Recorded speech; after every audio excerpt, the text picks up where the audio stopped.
buli muwala wa busiraamu eyali aganye ku sheekhi yenna tegeka anse wa Allah. Buli muwala wa busiraamu nga sheekhi yakwogerezaako n'oguguba tegeka anse wa Allah. Okasanga kaganye sheekhi kali ku Joseph ava kulya mbizi nga akuleetera empuno. Okasanga kaganye sheekhi kali ku Musa tasaala. Nze muna njagala talina ddiini nnyo etiiriika. Eddiini etiiriika laba omwejo. Subhanallah, mu kifo ky'okuwagala omuntu agenda okukwatako mu ddiini, saagala sheeyi, saagala hafizu, saagala imaamu, kali ku Joseph, kali ku Peter. Naye abazadde mukuza bubi abaana. Laba, omanyi lwaki Allah yatugaana kufumbirwa abatali basiraamu, abatali bakkiriza? Wakoze mukwano gwo John the Preacher. Programu eno y'abakyala olunaku luno olwaleero. Abakyala mwenna bali eyo, nsaba oba oli mulokole oba toli mukristaayo, oli musiraamu, oli wa Buddha, oli musamize, gwe wenna ng'oli mukazi oli eyo, twalayo akaseera weebaze Yesu. Nsaba otwaleyo akaseera weebaze Yesu. Yesu yabanunula okuva mu bintu ebifaanagana bwe bityo nga bw'owulidde sheeka ng'asomesa. Mukama waffe Yesu bwe yafa ejjigi lya yeekaalu ne liwulikamu wabiri, Bayibuli yeegamba nti tewakyali mukazi na musajja. Bwe tumala okukkiriza Yesu Kristo mu maaso ga Katonda atuwa ekitiibwa kye kimu.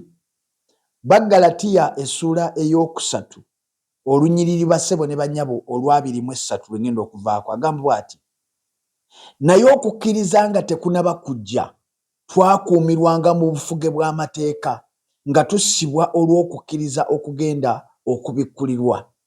Bwe kityo amateeka yali mutwazi waffe eri Kristo, tulyoke tuweebwe obutuukirivu olw'okukkiriza. Naye okukkiriza bwe kumaze okujja, tetukyali mu bufuge bw'amateeka bwa mutwazi. Kubanga mmwe mwenna muli baana ba Katonda olw'okukkiriza mu Kristo Yesu. Mmwe mwenna, oba oli mukazi oba oli musajja, oli mwana wa Katonda olw'okukkiriza mu Kristo Yesu. Kubanga mwenna abaabatizibwa okuyingira mu Kristo mwayambala Kristo. Tewali Muyudaaya newankubadde Omuyonaani, tewali muddu newankubadde ow'eddembe, tewali musajja na mukazi, kubanga mmwe mwenna muli omu mu Kristo Yesu. Bassebo ne bannyabo, Yesu Kristo yanunula abantu abaali bannaggwanga. Bwe tukkiriza Yesu tetukyali bannaggwanga, twafuuka omubiri gumu, omubiri gwa Kristo. N'olwekyo bassebo ne bannyabo, ensonga ezo zonna z'owulira zikyalimu abo basibibwa mu mateeka. Era bassebo ne bannyabo, neewuunya nze ng'omuntu, neewuunya omukazi akyatinkiza n'obusiraamu n'agamba omanyi ffe tuli basiraamu, omanyi ffe tuli basiraamu. Otinkiza kubanga tomanyi kye kitegeeza. Tomanyi kye kitegeeza. Ngenda kusomera leero ebiwandiiko nkulage bakwogerako batya. Gwali eyo atinkiza, omanyi ffe tuli basiraamu, omanyi nze ndi musiraamu, obusiraamu bwagala nnyo, ng'oli mukazi nkusekeredde kubanga gwe toyina na kifo kyonna mu busiraamu. Y'ensonga lwaki mu muzikiti bakutuuza emabega ne bateekako ne kateni, ne bakuteeka mu lutimba, obeera mu keegi emabega. Tokkirizibwa wadde okusembera omusajja, era bw'omukomako bw'oti avaako wudhu. Ekyo tukimanyi. Kaakati n'owuliriza bulungi bassebo ne bannyabo. Qur'ani esomesa okumanya ekitabo kino ekya Qur'ani ne Allah n'obusiraamu bukyawa abakazi. Qur'ani esomesa mu ssuula ey'okuna gye bayita Surati Nisaa, essuula y'abakazi yennyini, aya eya 34, n'egamba nti omusajja singa agamba omukazi ekigambo eky'okwagala abeere naye, omukazi n'ajeema, bawa omusajja ebintu bisatu, ebibonerezo bisatu byateekeddwa okubonereza omukazi. Nabadde ngambye obutagisoma naye kambisome kubanga bwe sibisoma bakajjajja tabaako ne bajja gamba alimba, tebiriimu. Ngambye essuula ya 4 aya ya 3 munnya egamba bweti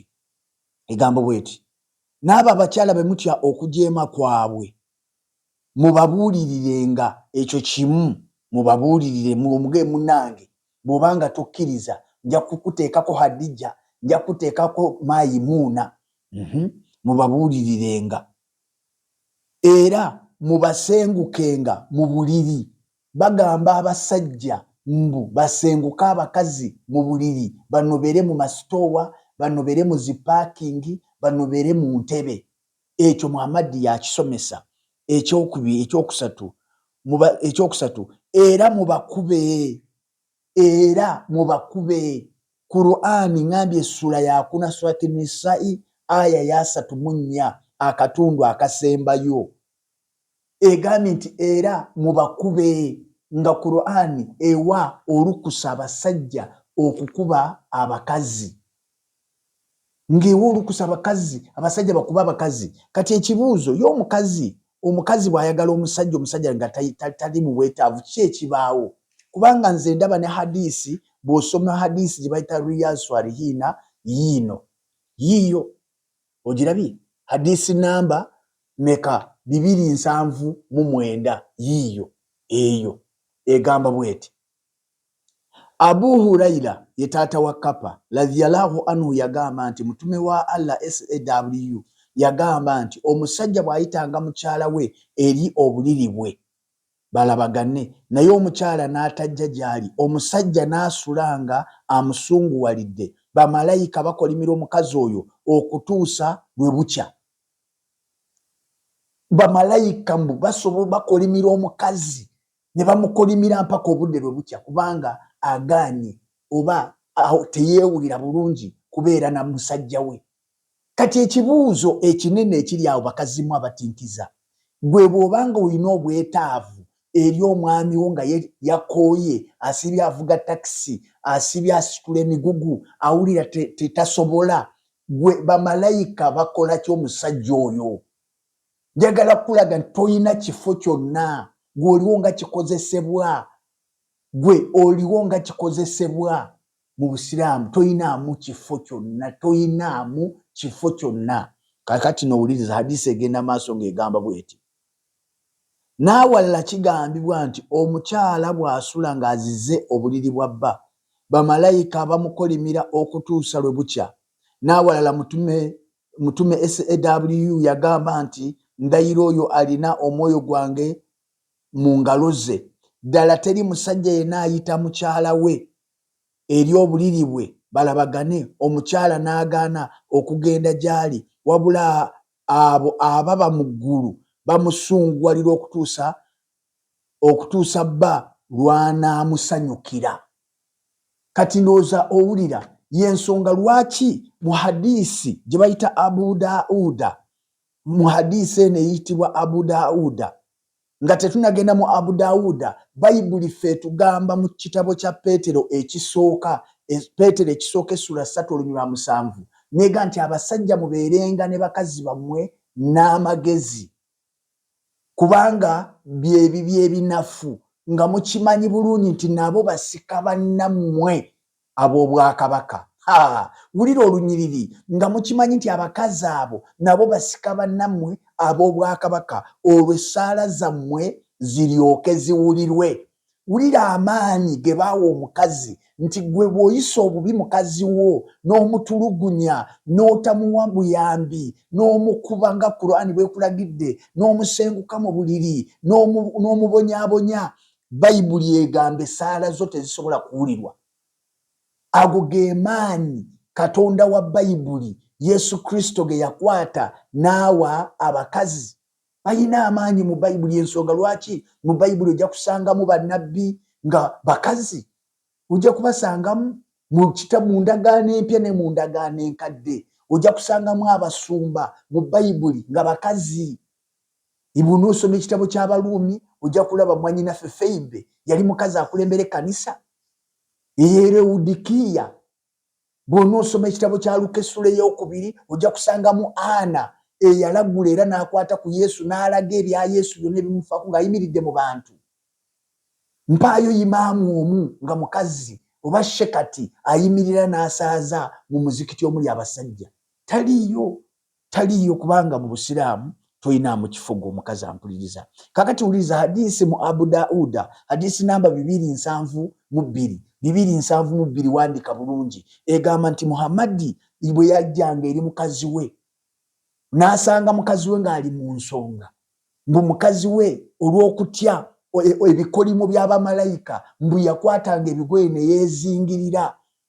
Omusajja ono Muhammadi mbu ne yeegatta naye nga yeegattira ku bigoye, erowooza obutagumiikiriza obwo kyokka akola ebyo yalina abakazi 11.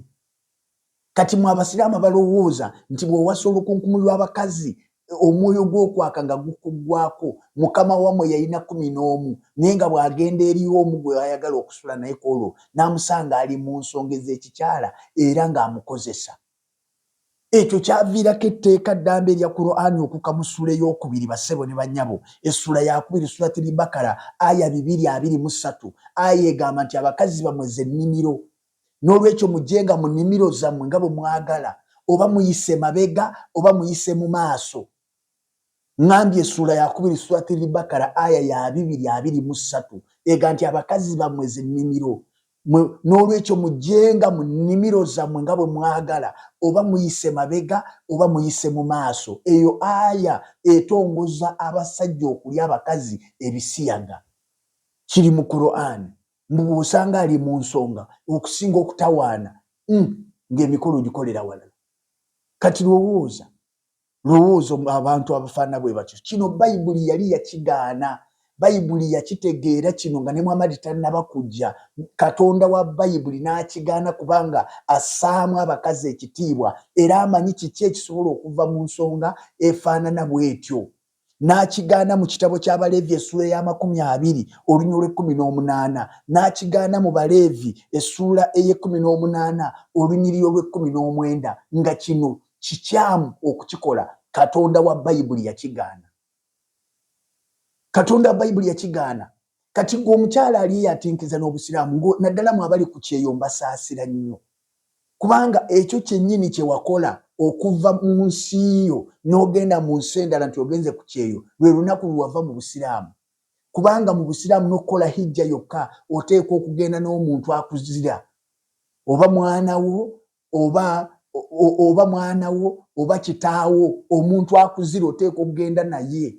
Kati gwe wava mu Uganda n'ogenda mu nsi ey'ebweru ogenda okuba ekyeyo nga oli Musiraamu naye nga togenze na muntu akuzira. Ekyo kyokka kye wakola wafuluma dda Obusiraamu. Kati lwaki tolokoka? Lwaki osigaza erinnya ng'essaawa ya Queen naye nga tokyali? Njagala kutegeeza obulamu bwe weetaaga obw'emirembe buli mu Yesu. Ebyo by'olimu bye weesibamu n'okulemeramu n'okuyomba oyombera bwereere. Obulamu obulungi bwe weetaaga, eddembe lye weetaaga, Kristo Yesu ye yalikuwa. Yasobola okukuwa eddembe, n'oba wa ddembe, n'ofumbirwa gw'oyagala, n'owasa gw'oyagala mu ngeri ey'ekitiibwa, so si kukwata ne bakugabayo ng'abagaba embuzi. Mu muzikiti omusajja ayimirira n'akwata omwana wa myaka 17 n'amuwa omusajja wa myaka 8 agenda abeere namba 4 kubanga alidde bulungi omuceere.